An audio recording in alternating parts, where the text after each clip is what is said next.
so opinionated. 7-footers who made it, block shots, dunked on some of the greatest. P-Town and Carolina in touch with the latest. Posting up on the topics, ain't no way you can stop this. Hollins and Haywood, post off the pivot. Living life to live it, tire suits are fitted. Cash up, mash up, now we hook skidding. Stadium to the set, we the littest. And the biggest. How's everybody doing? We want to welcome you into the Opinionated 7-Footers podcast, man. I'm Ryan Hollins, your main man, and this is my dog, none other than my guy, 7-1 out of North Carolina. I'm not going to say his weight this time, but Brendan Haywood. And we have a special guest, somebody I grew up watching, competing against, and playing and still look up to, man. 18-time NBA veteran, 6-time All-Star. Special shout out to one of the beasts at the forward spot, Jermaine O'Neal. J.O., what's going on, baby? And I appreciate y'all having me on, brothers. Man, good to see you, man. Good to see you. Lot of sleepless nights trying to guard this guy right here when he was in Indiana, man. I'll tell you that right now, Ryan. Man, listen, brother. See, people don't realize, back then we were able to touch each other. Whew. So, the physicality was unreal. I don't care what night it was, right? It was a battle guarding both of you guys. And that's the difference. I try to tell my son, I said, brother, listen, if you come in with a physical mindset, you could be a game changer because the game has changed so much. Definitely. The game is definitely evolved. It's changing now. It's not as much physicality, especially as you were coming out. But you coming out of high school, talk to me about the fact that you're coming out of high school, coming from South Carolina, doing your thing, and then you get into the league and it's like you playing against grown men, though. You playing against Brian Grant in Portland. You trying to fight for your minutes. What was that adjustment like? Because we were just talking about the physicality. There wasn't that much physicality in high school as it was in the league. Yeah, it was crazy, man. Honestly, being at 17, I think I was like 217 pounds or something like that going into the league. And I got to go ahead. I got to play against, Gary Trent, Shaq of the Mac. I watched him at Ohio U, Sabonis, late, great Cliff Robinson. And there's so many. And they just got Rasheed Wallace and Brian Grant, like you said, they changed the team every single year. And what it did was it prepared me. It was really my college one-on-one. Right, where I was able to learn on the job. I was able to learn the different styles of play and with some of the best forwards and bigs in the game, right? And so it was probably the perfect place for me. I don't know if anybody's ready to go to the NBA mentally, physically, and emotionally all together. It's been maybe a handful of them ever to do it. I don't care whether it's out of high school or to the pros, but for me, it was more of a second home. The city was a sports town city. Didn't have any other distractions. They were prepared. And I got to say, shout out to Portland, the Portland Trailblazers. They were really, really prepared for a 17-year-old kid from Columbia, South Carolina, and making sure we had all the tools and information for me to be successful. Yeah, J.O., y'all Blazers squad was one of my favorite. And, I was a young boy in high school at that time. So, we rock with you. We like, put J.O. in the game. J.O. got game, but like, if you talk about it, you, Zebo, Detlef Shrimp, y'all had Scottie Pippen, the Jailblazers at the time, the OG from Pasadena, Stacey Augmon, shout out Stacey Augmon. You guys had a squad. Walk me through a game real quick. I know you were a young boy on the squad, but what was it like that game? I'm going to take you back to it, man, when you guys played against the Lakers and the story lob, J.O. I know we don't want to hash it up. I got some sore moments. LeBron became the king against us in Boston. But when Kobe came through, were you guys in the huddle like, we're going to be NBA champs this year? What was the feeling? I actually went. It was my first NBA game. I think I went to game 2 or 3, and Scottie picked up Kobe full court and just took him out the game. But what was that play like, and what were you guys saying in the huddle, man, that series? And really, honestly, that wasn't really the play. That was like the finishing play. The play was Brian Shaw banking in the 3. So that's what really started the run, right? I think we were like 14, 15 points or something like that. And I remember me and Bonzi Wells in the huddles like, man, we about to go to the finals. Like the Staples Center emptying out. Like literally is emptying out. Like people thought that it was over. Brian Shaw banks in a 3. And I want to say Robert Horry might have hit another 3 right after that. But we always resonate that loss with the banked in 3 because they're one more possession away from lights out. Because now the fans have left the arena, their whole aura had changed. And then all of a sudden they went on this crazy run, which then obviously we know what the end of the story was when it came to them going on and winning the championship. But I'm gonna tell you, that was an even harder year for me, a loss for me, I should say, because back then, remember, it was only 3 years, right? And so I had played my 3 years out. I had an opportunity to go to Orlando, Chicago, or New York to play and be a starter. And I remember coming back to the Blazers. I had signed a 4-year deal. And obviously the time just wasn't like, the business didn't do what they said it was going to do. But I was willing to sacrifice that to win a championship, right? Because I know I was so young, right? So I said, look, I got longevity in this thing. So I'm going to go, be a part of this special thing. And I knew when that game was over that I was gone. Like I had full-fledged tears in my eyes on the bench because I knew that was it for my run or for my stay in Portland. And I knew I had to go do something different. And you talk about leaving Portland. What was it? What clicked for you in Indiana? Because in Portland, that's 4 years where you didn't really get to play like that.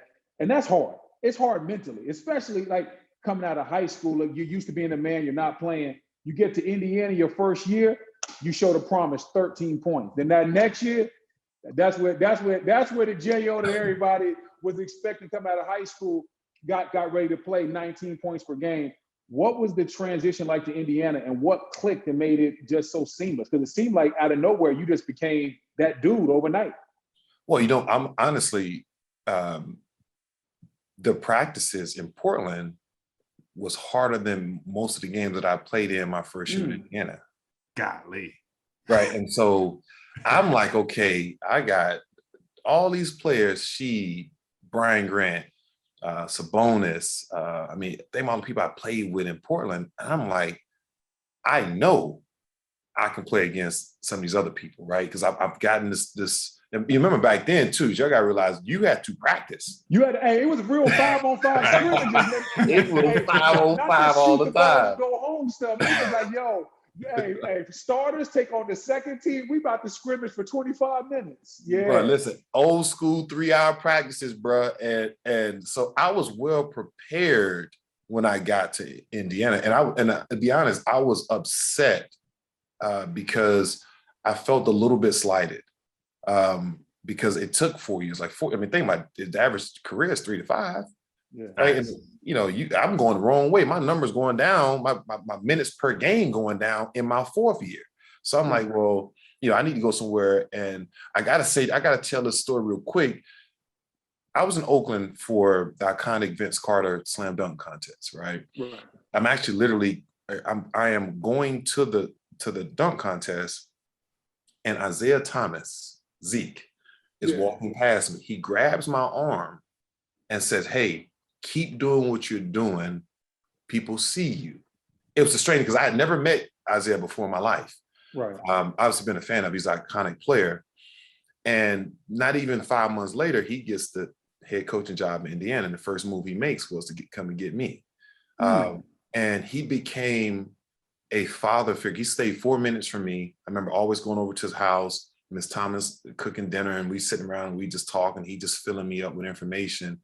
It's important for any athlete, right? Take as much information as you can and then create your own narrative at the end of the day, when you take in all the information. But he was an impact to my start in Indiana. And shout out to Mark Aguirre too, because he was the guy he brought in. And I remember all of those work. Big draws. Well, those two together was special for my transition. And then they're just trying to learn how to be a leader on a fairly young team now. Hey, J.O., they always say hindsight's 20/20. I want to dig into it a little more because, you see the way that NBA is played today. It's a business. These young guys are thrown out and they are featured a lot of times before they're ready. But you had probably one of the longest maturations of any young guy, but we see for real how your career turned out. It was almost like you said, it was like 4 years of college, bumping and grinding against some of the best, arguably power forwards and centers in the league. And then you talked about Isaiah take you under his wing. Do you think there's a happy mix? What's the perfect scenario? Like I said, looking back and seeing that vision of, should you have been playing more as a young guy? You know, do you like the sitting back and waiting because you were hungry when you got your shot, you were on. Yeah. Where do you see that perfect balance if you had a chance? And I know you're doing a little coaching and mentoring yourself. If you had a chance with these new young kids in the NBA. Yeah, so that's a great question. I think one of the things that we, when you're going through your process is being able to take in a lot of information, right? That's really important, like understanding how to be a professional. I don't think anybody that comes into that league knows how to be a professional when they get there, right? It's just not a thing, right? There's so much happening so fast all the time that sometimes even to a point you lose yourself a little bit. For me, I always kept confidence in who I was. And again, I had phenomenal teammates that was there for me, did not leave a 17, 18, 19-year-old kid to fend for itself. I remember sheeting them, bringing video games on the road and just, keep always making sure I stayed included. So they had a lot to do. They had to put a lot of imprint on my career. The only thing, as a competitor, you guys know this, perfectly, is that you want what you feel like you work for. Right. And you don't want to wait because a coach wants veteran players and he's willing to sacrifice to you for the veteran player. And so for me, that's the thing. I believe my process that I went through was supposed to happen the way it happened. Right. I think that's why I am the way I am today. I learned a lot. I had to mature a lot. From a basketball standpoint, I think ultimately, when you look at my numbers, those first 4 years, if you erase those first 4 years and just say any year after all the years after that, look at what those averages are, right? Yeah. I was thrown in the fray 2 minutes here, 1 minute there, right? And I'm actually trying to chase numbers, right? How many rebounds, how many blocks, how many times I can score in a 2 minute span. But ultimately that goes towards your overall average, right? And so that part I didn't necessarily like as much, but it prepared me to be a better person. You know what I'm saying? And we talk about your development in Indiana. What was the game that you felt like was your coming out party, or in your mind, you're like, not only can I do this, I can do this at a high level. I could be one of the best. Because you got to have that one game where you just like, yeah, I'm here now. Well, I'm going to tell you, it actually happened before I got to Indiana. We played against Sean Kemp, and I idolized Sean Kemp like Christ. Always watch his highlight dunk tape. Yeah. People some of these youngsters don't know about these VCR tapes. Oh man, man, we old VCR tapes. Sean Kemp dunk on Alton Lister with the. Oh yeah, no, that was like the ultimate level. So I always watch him all the time, and then I remember being in Seattle, and I did not know I was going to play. End up getting a start.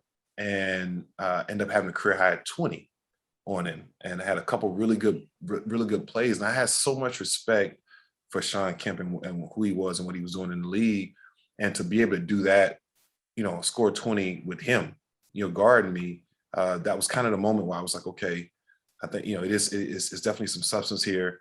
But most importantly, still, again, I always go back to our practices. Our practices in Portland was the one that let me feel confident, because when I got to Indiana, I was like, man, I'm good.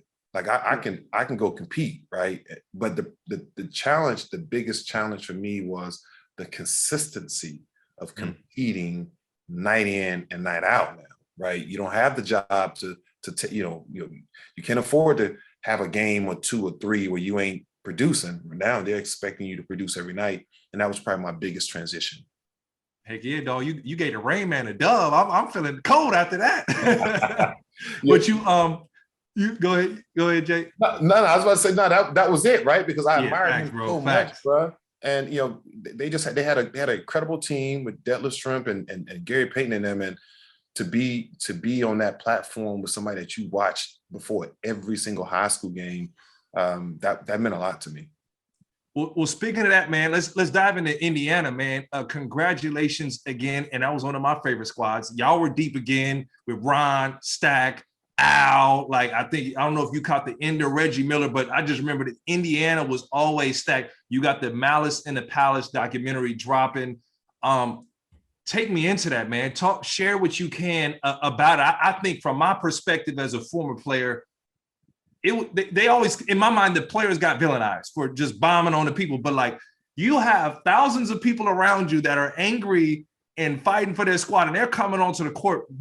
Take me through that, man. What was running through your mind? What was racing? Was it fight or flight? You know, protecting your teammates, and you know, we all seen the clip, dog. We know you got a mean,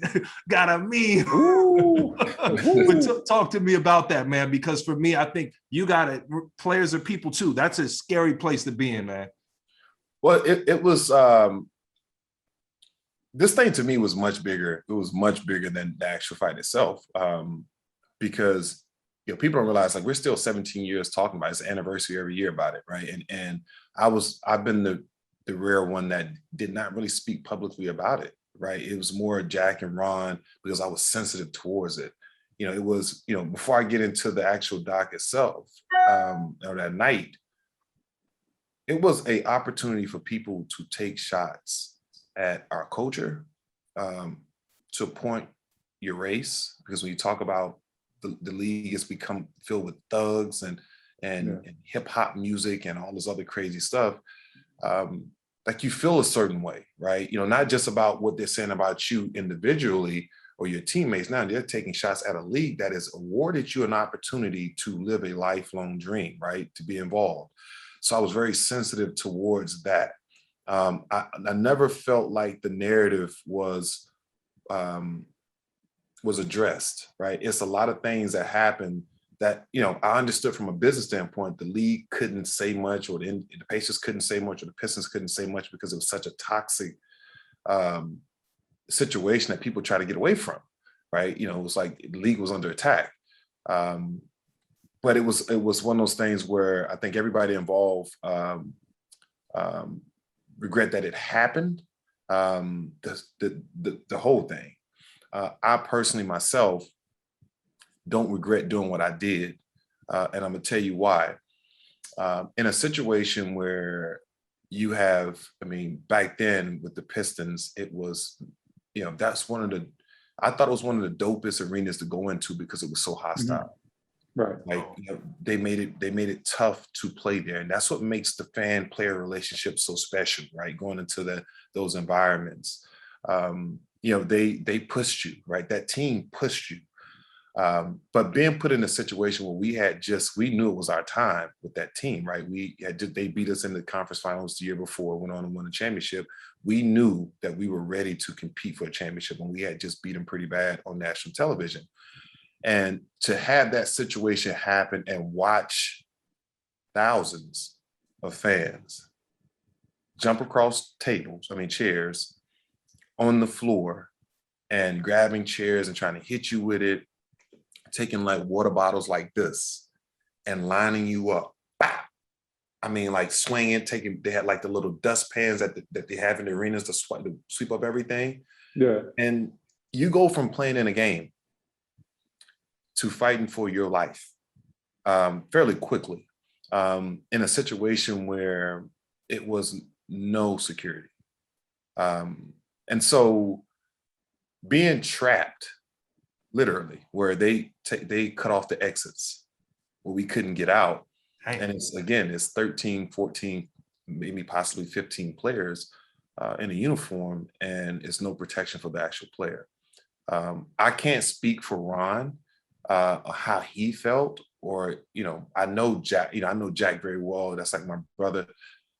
He's a protector, right? He was trying to protect Ron. For myself, what people don't realize, they see the sliding punch, but they don't realize I had just got a guy off my neck, literally. Like, I'm standing watching, a guy jumps up around my neck and grabs me around my neck. I flips him on the scorer's table. I turn to the left. I just happen to see Anthony Johnson on the floor in a brown. So if you go back and look at the sliding punch, you'll see for people that don't know Anthony Johnson, he has a cast on and he has a brown suit, and he's trying to get off the floor, and the guy I hit is standing over him. Right. And so to me, the first thing that I'm thinking, I'm about to clean up everybody and everything that comes close to me or my teammates. That is a clear-cut definition of being a leader in an environment like that you never expect to be in a basketball game, especially not a professional basketball game. So That night, it severed a lot. And what people don't realize is that went on for 10 years after that night happened. And we were muzzled. We couldn't speak about it. It not only all the criminal cases that was involved, all the civil cases with all the lawsuits that were involved, right? And this went on for a long period of time, having a felony on my record as if I shot somebody. Wow. Or stabbed somebody. But most importantly, having my character assassinated when media had an opportunity to do the very thing that makes them the media, right? That makes them special, right? Just do the work, right? Get the information and put the right information out there. And they just didn't. Like, it was like jump on the train, thugs, hoodlums, too much hip hop, gold chains, do-rags, braids, tattoos. And that was really, really unfortunate. And it was one of the things, the reason why I wanted to do this doc. I think it's crazy that you're bringing this up, because obviously I'm in the league at this time. And I had never heard your guys' point of view. I didn't even think about how you guys are muzzled, how you guys never told your story. I didn't realize that fans weren't letting you guys out of the arena. I didn't even know the reason why you slid into the punch with that guy. Like, we never heard those stories. And we were, the NBA, it's fraternity, it's a brotherhood. Like, hey, me and you, we never had a problem. We would go out there and compete. And I would go out there and be side by side with you and never knew that you and your teammates even went through that. So I'm glad you guys are coming through with this doc, because the story needs to be told. And even your brothers that were with you, we never looked at you differently, but we just never knew all of this went on because of, like what you said, the media slanted it one way. You only saw one side of the footage. And then on top of that, no one ever looked at the fans like they were doing anything wrong. Like the Malice in the Palace wouldn't have been a Malice if the fans would have stayed where they were supposed to. Correct. Well, I would say this though, right? I would have much preferred for Ron to fight Ben, and we have a team fight versus the the stands. That's the one. Everybody ain't signing up to fight Ben though. Everybody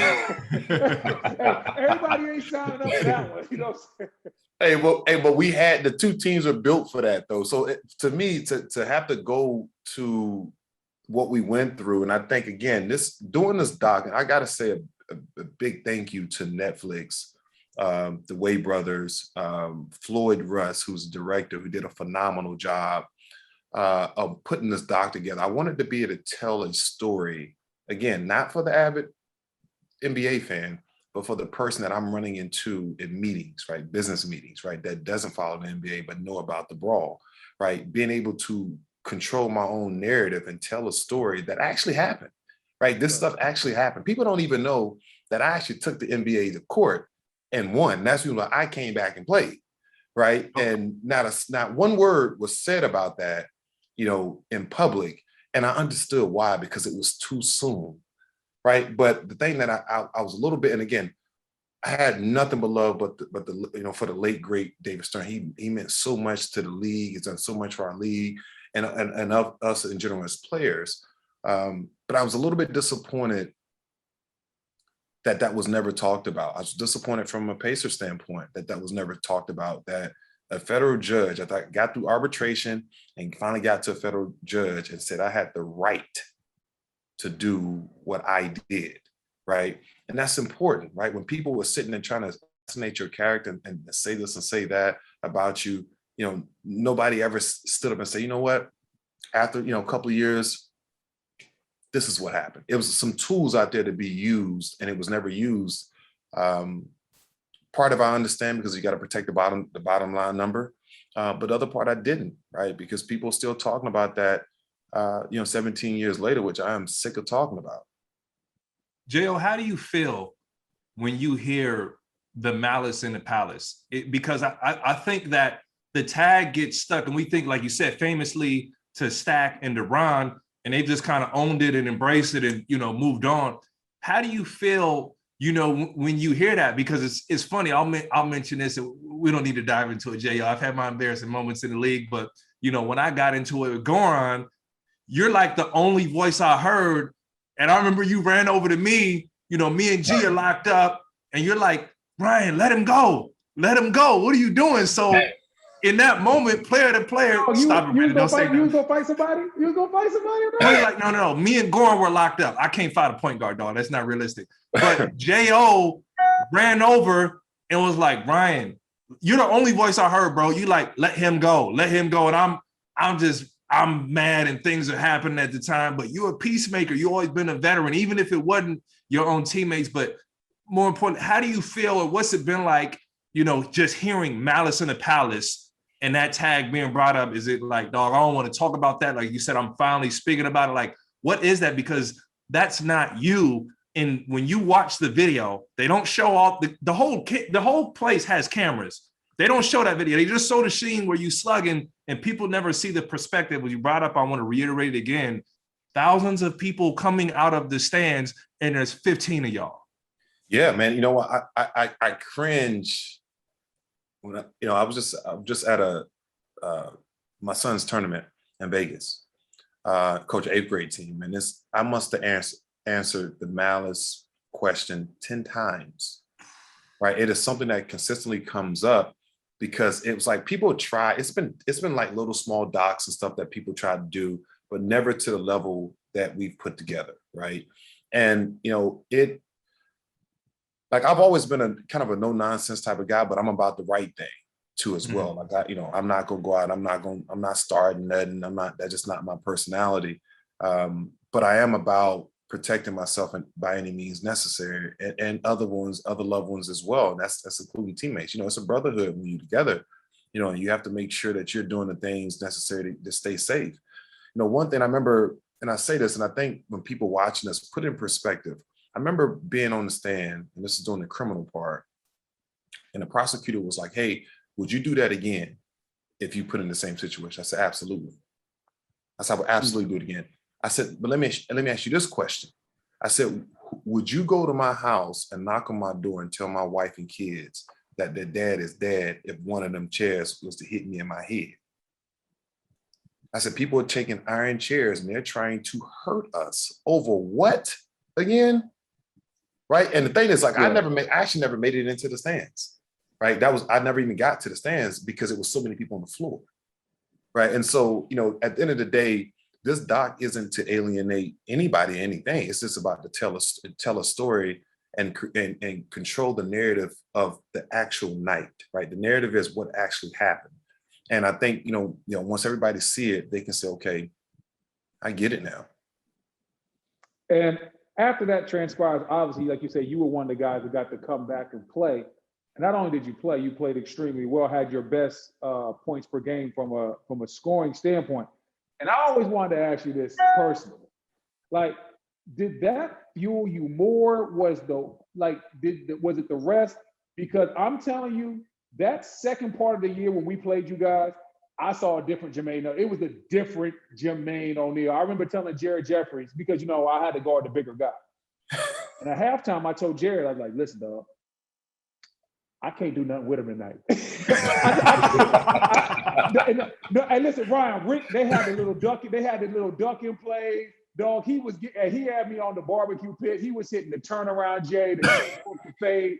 I said, "Jay, I need you to go guard him. And then I'm just gonna go guard Foster. And then I'm gonna come over and try to help you." I said, "But it's been a long half for me." I said, "I don't know what he's been doing in his workout since he was suspended, but he looked a little different tonight, man. Was that motivation different? I promise you were." But listen, man, so think about this though. Like, you worked so hard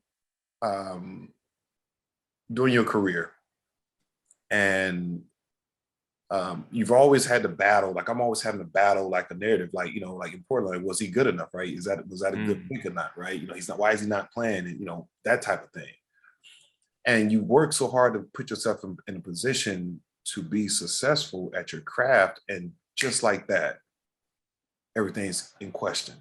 I knew where I sat. I knew in the business of basketball, right? Because I get reinstated. I go to I still make the All-Star game.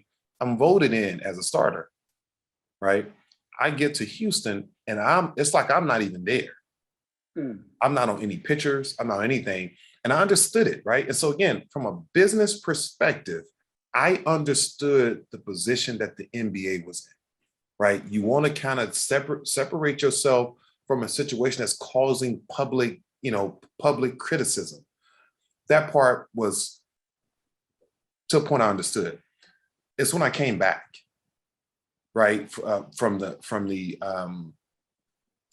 suspension and even the second half of the season after the All-Star break, I was like, you felt it. Like you felt like you were on an island by yourself, right? Like it was like, like it's hard to explain. Like I was like, damn, like just like that, like I'm on this island by myself, right? Because now Jack and Ron still suspended, right? Now I'm the guy that took the NBA to court and won. That's like a double whammy, right? So it's like, what do you do, right? And you want to be in a situation where you want to be sensitive towards your brotherhood, which is the NBA and the family, and not put yourself in a situation by reacting and saying things that will alienate that even further. So it was kind of like a no-win situation. The only way I can respond is just go out and put up numbers. Crazy. I think it was like 30 a game or something like that. Yeah, it felt like 40. I took pride in my defense, man. I'm like, man, I can do tonight, dog. I'm about to go ahead and say, my guys know I never asked off a matchup, and I was like, man, listen, we're gonna lose. I keep this up, man. I'm about to slide off or something. We gotta try something different. Plan A ain't working. What Plan B looking like? It's interesting to hear you guys say you didn't know much about it, considering how much we went. I mean, bro, people don't realize we had to fly. Like they had us flying during the season. Like the team going somewhere, we're going to Detroit just to check in, right? We'll stay there for 3 hours and then have to get on a plane and go back and meet the team. So this thing became so much bigger than the actual fight. It was a part of our life, right? And it's a stigma, I think, that has stuck around for a while. And this has given me a great opportunity to, speak to guys like yourself and others about just kind of the night. And once people watch the doc, I think it's important that they just ask themselves again, if they were in that position, what would you do, right? When it's not a police in the building, right? We were stuck on the court. This is a true story, for over 10 minutes with fans, right? And the first people that they approached, the 3 or 4 handful of police that actually ran in the building, they're looking to pepper spray us. Wow. They're running past fans that are spitting and throwing water bottles at us and look to pepper spray us, right? And so, this story is to put closure to this. And I would hope and that it is no more anniversaries, right? The league would like to move on past it. They don't want to, we'd like to move on past it. We don't want to talk about that. And it's put it to bed. It happened. We regret that the situation happened, but we're all much more mature. And I gotta say this, guys, Ron Artest, I can't call him Meta. There's been a lot of conversation about me and his relationship, and we did not have a very good one in Indiana. I did not understand, nor did my teammates, or many other people, the power of the struggle of mental health, right? Wasn't as educated. We know back then, if you hear mental health, then you're like, damn, like this person's crazy, his career is over. Right. Right now it's abundance of information. We're so educated about, different levels of mental health struggle. And I just wanted to say this because when we shot this documentary, not one time did I see Ron or Jack, right? We shot it in different locations separately. I did not see Ron's part until I actually saw the first cut. And that was the first time that I heard him speak about his mental health challenges. And I thought he did such a phenomenal job on speaking about it, because when he spoke about it right away, memories are coming back, right? How he used to just disappear, right? Like we didn't know where he was, right? This is during the season, right? Just crazy things. So I'm getting angrier during the season, and it's becoming confrontational, you know, because I didn't think he respected my time and others as a teammate. But what I did not know is that he was really just reacting and crying out for help that he wasn't getting from his brothers because we didn't have the information. So shout out to Ron for opening himself up to that, because that's not the easiest thing to do. Definitely isn't. Were you able to connect with Ron since? I know we had all kind of been at the Big Three together. Shout out to the Big Three. And kind of what were your feelings like seeing that? And was it like, well, I'm young, I'm not focused on it, or, you know, let's move about? You know, we had a shot to interview Ron, and Ron is very, I love, like you said, Ron is very transparent because he understands he's helping other people. But, you know, what was that conversation like that you had with him since, or, you know, at all, when it really hit you like, okay, this is what was happening? So it's interesting that you bring up the Big Three. So 2 years ago, was it 2 years ago? It was in the Bay. Mm-hmm. That was the first time me and Ron sat down at a table together since we played together. Right, that's the first time that we actually talked. I'm gonna be honest, and people, you know, when I did his doc 2 years ago, people thought, you know, I heard people say, you know, J.O. just, you know, he's salty towards him because of this or because of that. The fact of the matter is, I was salty towards him because I felt like he did not care about what we cared about. And again, I was not educated at the time, and I had a chance to sit down with him, and we aired everything out like men should do, right? And you know, I have nothing but love for Ron. I think his struggle is a beautiful struggle because he can talk about it now and not feel like he's an alien sitting in a different, you know, different world. And he's doing a great job at it. I mean, he's doing a lot of stuff on mental health, but we're cool. We're cool now. You know, we had a conversation 2 days ago. There's no more, you know, animosity. We're all, you know, more mature now about everything that we, you know, are dealing with on a day-to-day basis. We're gonna let you out of here. Got a couple more questions, and then we're gonna let you. We know your time is very important. One thing I want to ask you is, how do the Indiana fans embrace you? Because you talked about everything that was going on, the misinformation. Guys like myself, we didn't even know what was going on. How do the fans embrace you now?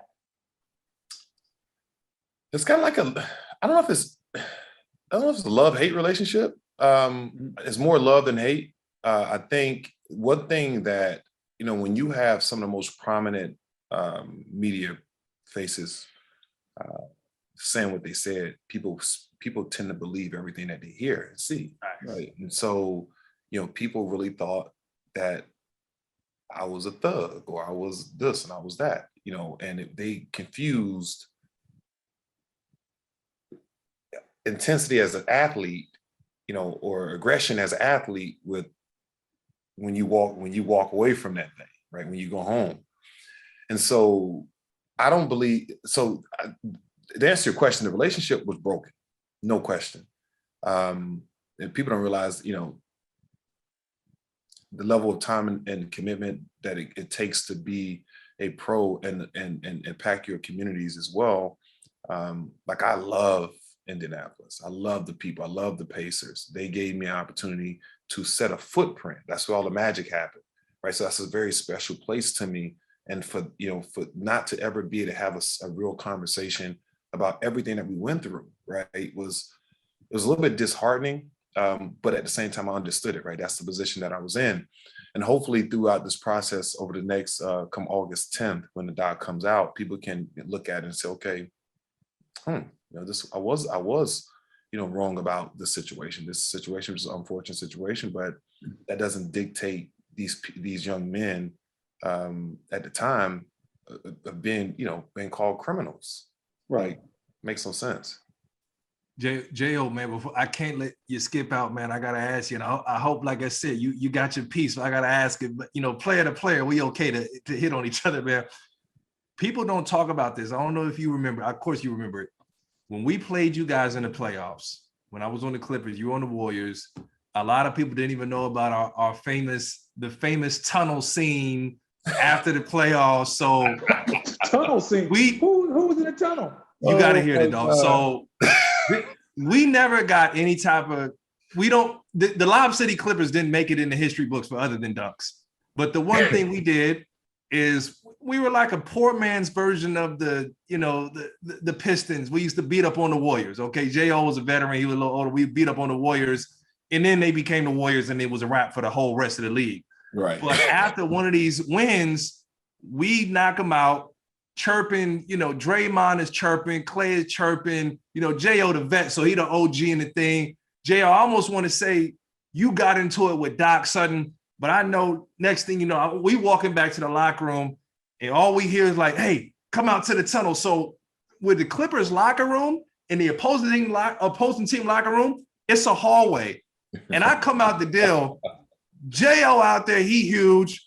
Big Baby on the other side. Baby's so worked up, the tears are going, he talking, he crying. And it's literally, it's the dog. It looked like a scene out of a movie, dog. It's the Warriors on one side and the Clippers on one side. And we go, and I don't even know how it happened, dog, but I just know, I'm like, dog, I do not want to fight J.O. Not in this tunnel, man. Where ain't nobody. J.O., what happened, bro? Because I came out late at the end of the deal, but it was like in the playoffs, B, it's heated, it's spirit. Like, we going at it, dog. We going at it. What happened, bro? Nice.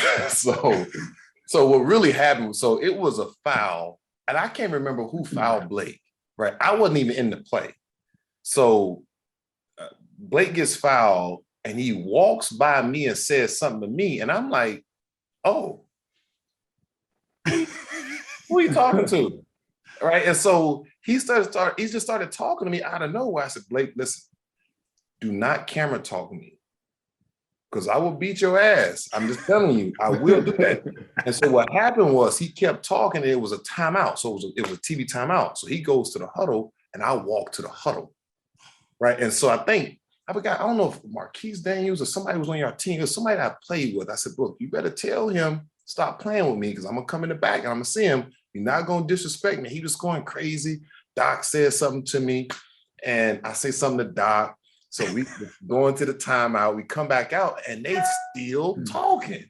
So I said, okay, cool. I'll see you after the game, right? At that point, because I knew for a fact that was my last year. I just emotionally didn't have anything else left in the game.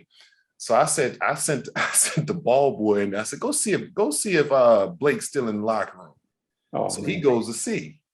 He said, yeah. I said, okay, well, that's what's about to get this action, because I don't try to tell him to stop talking to me like I'm his child. And that's how it happened.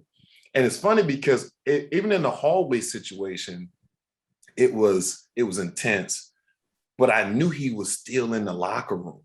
So afterwards, after the hallway situation, I catch him in the hallway with his homeboys. And so Reggie Bush, this is my guy, was out there, and he knew it because he looked in my eyes. He just kind of stepped in the way. He's like, Jay, are you cool? I said, yeah, I'm cool. So I hand my toiletry to the team security guy, and I walked through the little circle of Blake's homeboys or whatever it is, and I said, bro, I told you to stop playing with me, right? And this is the part that's even documented because a bunch of reporters out there. He said, man, just leave it on the court, man. It just, we just part of the game. And I said, bro, don't do that with me. I am not the one for that. Don't talk to me. My kids watch the game. Right? You're not gonna talk to me like that in front of my kids. And a part of that, brother, is, I'm gonna be honest, like I'm a fan of every athlete that plays the game, because I know how difficult it is to play the game. Some people take it a little bit too far, doing the competitive format, but I don't have any ill wills towards Blake, or obviously not. Had 1,000 other conversations with Doc since then, but it actually just was a part of a situation where they caught me at the right time. I remember Doc said something like, J.O., you're not even like that. You said, what? Like, no, it was going down. J.O., you're not even like that. Like, all right. And J.O., hold on. You were killing us, by the way. I don't know if you came off a knee injury or something. You were killing us, by the way. Go ahead. Yeah, listen, I told Doc, I said, Doc, you know me, brother. I said, look, I'm not the one. Listen, I'm not the guy that's going to be running around chirping and none of that stuff, but I am a finisher. Like, I will finish something because I believe in that, because I don't like mistreating people. You're going to mistreat me because I wasn't even in a damn foul, right? Yeah. So you talking to me like I fouled you, right? And so you chose to do this. So it's a part that's honestly, brother, like that's the part that I miss about playing basketball is that environment, bro. Like, we able to, talk about it at the, as men later on down the road in the squash and move on. You too fired up, J.O. I ain't want no parts of it. I just leave that. You too fired up. I ain't want no parts. Hey, Ryan, all I took from that story is that Blake doesn't have any real friends. If I'm ever in the hallway and some angry guy walks past 5 to 6 of my friends and gets to me, I'm fighting every last one of my friends when we get to the car. You can't walk past my crew and then get to me. Once the man handed the toiletry bag off, you knew that he had bad intentions. Nobody hands the toiletry bag off unless they want to fight. Dog, we were all in the locker room. We were all in the tunnel. It was the same. It was, and West Side Story, the scene from West Side Story, bro. Right. All in the tunnel, fam. He said that he walked past Blake's friends and they let him walk right past. Blake should have fought every last one of his friends once they got to the car. They're not supposed to let that happen. Hey man, listen, that would have turned out well in many cases. Because we probably still been at the Staples Center fighting. Hey man, but we always like to end it on a lighter note. We always like to ask. We call this the club moment, basically that moment where the all moment. What was your first all moment off the court where you saw somebody and you were like, that's so-and-so, when y'all had an interaction? Like, I remember I first time I saw like Nia Long when I was in LA one time, Kevin Hart, it can be guy, girl, whoever, but the first time you just saw somebody that was a megastar off the court and y'all had an interaction and you were like, yo, this is crazy. JR, I was in the club in Minnesota and Prince, I swear, he glid across the room. He glid across the room. In 5 more minutes, everybody was eating pancakes at his crib but me. Somehow I missed the invitation, dog. Well, I would tell you, I was in Miami and I met Jennifer Lopez and the promoter of the night of the club. Which J-Lo was this? Which J-Lo was this? Is this Jenny from the Block, J-Lo? It was Jenny from the Block, J-Lo. It was earlier, and it was like one of those moments where I was like, damn, that was like, and she had like all white too. It was like, it was a moment. And I was like, damn, I've seen her on television a lot. And so she probably was the first one that I was like, damn, this is crazy. I just met J-Lo. I want to meet Halle Berry though. That's one person that I had not met. Yeah, I'm a big fan of hers. Hey man, watch out now. They don't get no trouble on this show. Hey, listen, I'm about to say, my wife watching, not that way. I just want to shake her hand. Hey, good way to clean it up. I'm married now too. Yeah. Keep it nice handshake. Appreciate your work. Right. Hey, J.O., we appreciate you. Thanks for coming on, man. And thanks for just being real and giving us, and just everybody in general, a lot of information on what happened that night in the Malice and Palace. No, I appreciate it, man. Anytime. And J.O., before we get you out of here, man, where can we support you? Obviously, the doc is coming out August 10th. Appreciate you coming, but foundations, charities, where can we look out? We follow it on IG and all that, but where can we and the fans support you and check you out, and anything else you have going? You're much more than just the documentary. Yeah, no. So it's I appreciate that, man. I do a thing called, I built a sports complex called Drive Nation, and we actually been very successful over the last 4 years. Kate Cunningham is out of my organization as well. Tyrese Maxey, been through there. RJ Hampton, Jermaine Ramsey, all in the league, and Drew Timmy at Gonzaga. Just support that cause, right? We're about giving these kids opportunities and teaching them about life, how to use sports as a tool for life, right? It's a perfect partnership in the two, and that's something that I'm really big on. I believe in that. Xavier McDaniel, Tyrone Corbin, Alex English, shout out to those 3 guys, did the same thing for me, helped me create a vision, and set goals. And that's what I'm trying to do and give back to my community. Appreciate it, J.O. All right, brother. Hey, before you go, can you say this Jermaine O'Neal giving a huge shout out to the Opinionated 7-footers? Oh, absolutely. And just give a joke about Brendan when you say it too. Just Nah, you don't got to get no joke about me. About when you busted him up when you came off the suspension. Man, hey, dog, it was one of the longest nights of my career, dog. I ain't never asked for nobody before. All right, so this is Jermaine O'Neal. You're listening to, or just shout out the opinionated 7-footers and something about you. Just giving you ain't got to say the last part. More turnarounds than O'Neal opinionated 7-footers. Leave the last part off, man. Yo, what's up, y'all? This is Jermaine O'Neal. Shout out to the opinionated 7-footers, man. Check them out. There you go. Appreciate it, yo. All right, bro. All right, brother. Why you want the man to embarrass me, man? I already told you he gave me that. Nah, listen, you couldn't stop J.O. He ducked you in. And it would hit a fadeaway. But bro, you already in the paint. I'm gonna say this though, really for both of y'all, the length, because I always want to get over that right shoulder. Yeah, I always want to get to that right shoulder, face up, and try to jab and get to it. And trying to get the damn shot over y'all was difficult because one, Brendan was long. This length was crazy, right? Nice. So he was able to. I don't know how many. You must have blocked my shot. I don't know how many times. I could kind of I could play you tough. Like I couldn't slow you down, but I could play you tough. Right. But it was like, I'm not sure if they started calling different plays, but it was like that.